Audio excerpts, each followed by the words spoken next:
Bien, regresamos entonces con Aurelio Ochoa y con Carlos González. Con ellos vamos a tener una mesa de conversación sobre el Estado empresario. Carlos, Aurelio, buenas noches. Gracias por estar con nosotros de nuevo. Gracias. Buenas noches. Bien. Aurelio, tú acabas de ser recientemente presidente de Perupetro. Cuéntame desde tu opinión, ¿cómo puede ser el Estado empresario, si es que pudiera serlo? No tampoco, en este caso ya son 12 meses, así que ya hace un tiempo un poquito prolongado. Bueno, digamos, todo depende, me parece, del capital humano con que se cuente, ¿no? Digamos, y quién dirija y qué, digamos, qué personas también componen, en este caso, la entidad. Entonces, desde ese punto de vista, por ejemplo, el caso de Perupetro en particular, porque he estado en ambas, he estado también en Petroperú durante casi 20 años, pero en el caso de Perupetro en particular es gente de buen nivel, ¿no? De buen nivel técnico, gente seleccionada, evidentemente, y, bueno, quizá de lo que se adolece en Perupetro es el tema, por ejemplo, de los salarios. Y me parece que ese es un aspecto que más bien debieran las administraciones gubernamentales tomar en consideración. Vale decir, para poder competir con ese capital humano, para que, digamos, no emigre hacia lo que es la parte privada, la parte empresarial, privada, pues entonces tienen que revisarse los salarios, las condiciones, ¿no? ¿Por qué razón? Porque, digamos, en una industria como la petrolera, que es súper competitiva, en este momento, como sabemos, por ejemplo, los geólogos, ¿no? Los ingenieros de petróleo, en segundo o tercer ciclo ya están trabajando, ¿no? Entonces, en las universidades. Y por esa razón, por ejemplo, la Católica viene de crear inclusive esta especialidad de ingeniería geológica, ¿no es cierto?, a partir del próximo año.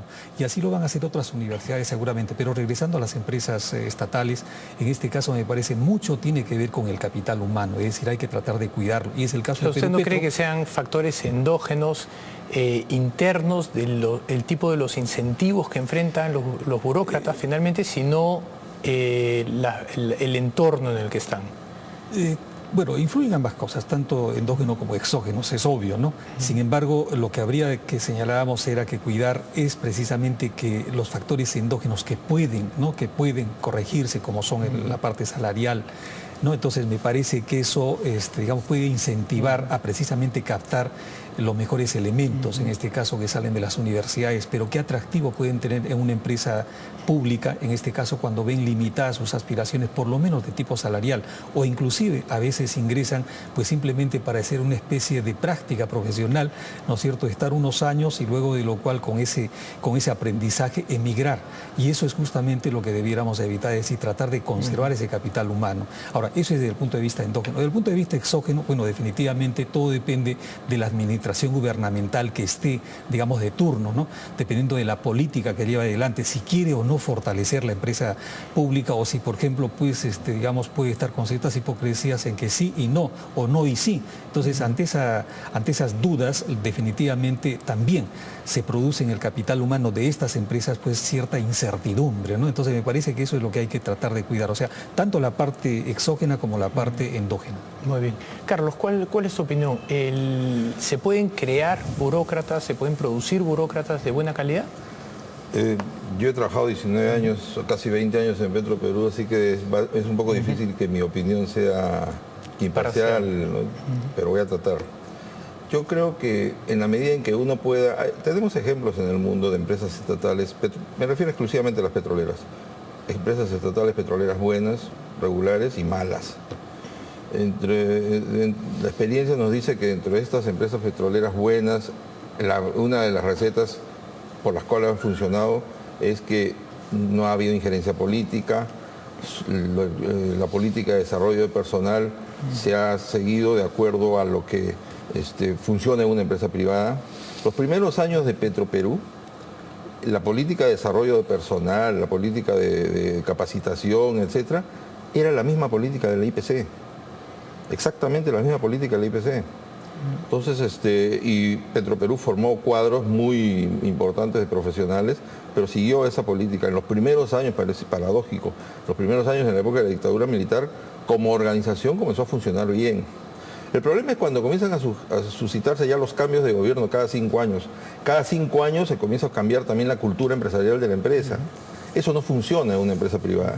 En la empresa pública sí funciona y eso hace que termine funcionando mal. Petroperú en este momento, por ejemplo, es una empresa que tiene un promedio de edad de 58 años. No ha habido un relevo de cuadros, no ha habido un cambio generacional. No tenía área de exploración y explotación y recién la ha refundado. no hay una política de desarrollo personal moderna. En Perú Petro está pasando más o menos lo mismo. Es decir, y es cuestión de herencia. Cuando Aurelio fue presidente de Perú Petro tenía la herencia que venía de años de inacción. En el año 99, si mal no recuerdo, modificaron la ley de organización y funciones de Perú Petro y le quitaron 3 cosas elementales. Uno, decía su ley, los sueldos del personal de Perú Petro serán competitivos con la industria petrolera internacional. Eso lo derogaron.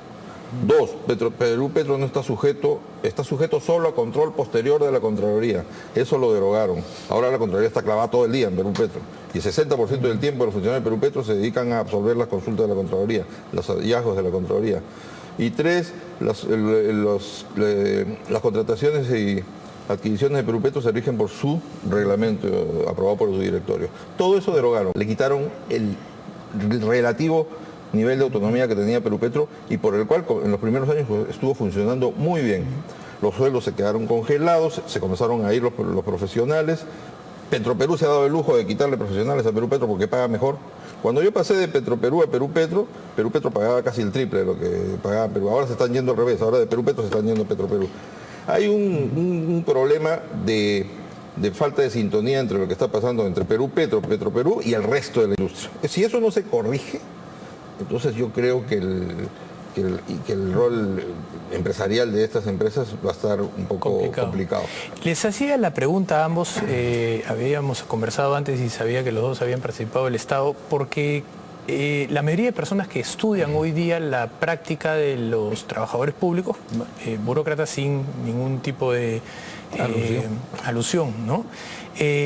Va en el sentido justamente de la diferencia y los incentivos que enfrentan, no tanto de si las personas son buenas o malas. Les leo una cita de Shirley en justamente un trabajo que se llama Burócratas en los negocios. Nos dice, los burócratas típicamente tienen un pobre desempeño en los negocios, no porque sean incompetentes, no lo son, dice, sino porque enfrentan objetivos contradictorios e incentivos perversos capaces de distraer y desalentar inclusive a servidores públicos capaces y dedicados. El problema no es la gente, sino el sistema, no los burócratas, sino las situaciones que enfrentan como burócratas empresarios. Y esto me lleva a una reflexión. Si es que los gobiernos peruanos tienden a ser gobiernos que efectivamente pues, no tienen capacidad de liderazgo, de plantear objetivos, de plantear reformas importantes, ¿no? Miren la educación, puesto 138 de 144. ¿Cuál es la capacidad entonces de poder guiar a personas competentes, profesionales como ustedes, pero en una dinámica que está regida por las estructuras del Estado? Claro, bueno, en primer lugar, lo que tiene que establecerse son políticas de Estado que trasciendan a los gobiernos. Y ese es el dilema, creo, en el caso de Perú. Es decir, cambian de gobierno, cambian de política, cambian de política petrolera, energética, eléctrica, en fin, en todos los sectores, ¿no? El caso más palpable son los sueldos, ¿no? Porque no, en el caso ese es un factor. En el caso de Singapur, por ejemplo. No, pero hay una cosa, podría tener buenos sueldos, pero si, por ejemplo, la política gubernamental... ¿Pero el pueblo los aceptaría? Porque ese es el problema. Cuando Alejandro Toledo se sube el sueldo como presidente de la República, ya sabemos todo el mundo salió a las calles y se tuvo que retrotraer, ¿no? Claro, porque se puso, pues, digamos, inclusive al nivel del mismo presidente de Estados Unidos. Pero ¿no? si lo comparas con lo que ganan presidentes afuera, no iba a ganar ni la quinta parte. El caso, por ejemplo, del premier de Singapur. La de Toledo, me parece. El caso del premier de Singapur me parece el más evidente, ¿no? Él, por norma, gana el 75% del salario promedio de los 20 primeros CEOs en Singapur. Entonces, hacen una encuesta, el Estado dice cuánto ganan los primeros 20 gerentes generales, hacen un promedio, 75%, gana más o menos 4 millones de dólares al año. Si el presidente de este país ganara 4 millones de dólares, saldrían a las calles mañana. O sea, no se lo permitiríamos. Sin embargo, está manejando un presupuesto de 220 mil millones de dólares, que es el PBI. Claro, pero me refiero de que en el caso de Singapur no podemos compararlo porque ese prácticamente es un Estado. No, pero si haces el 75% de Perú, igual estás hablando de un sueldo que va a pasar los varios cientos de miles de dólares. Bueno, si nosotros recorremos en este caso el mundo, vayamos nomás el caso de los europeos o el caso de Estados Unidos, pues justamente el señor Toledo en ese momento pues había imitado en algo lo que pasaba en Estados Unidos, ¿no? Ahora, me parece que también no habría que ir hacia esos extremos, pero regresando al tema, digamos, de los trabajadores en sí, uno es el factor salarial, definitivamente, y es crucial. Sin embargo, no solamente ello, sino también depende de las políticas que el gobierno dicte. Entonces, si por ejemplo no tengo ni siquiera un planeamiento energético, en el caso de energía, en el caso de hidrocarburos, definitivamente voy a fracasar. Entonces voy a dar tumbos, voy a caer en puro tumbo, y es lo que está pasando, ¿no? Y no solamente con este gobierno, sino con los anteriores. Entonces a mí me parece que primero lo que tiene que tenerse bien claro es qué política, ¿no es cierto?, qué norte tengo. Ahora, en ese caso, por ejemplo, es el caso de Colombia, por ejemplo. Entonces, es un ejemplo clarísimo. Vamos a ir a una pausa nuestro. porque lamentablemente se me agotó el tiempo. Vamos a hacer una pausa y regresamos con eso. Una pausa y regresamos.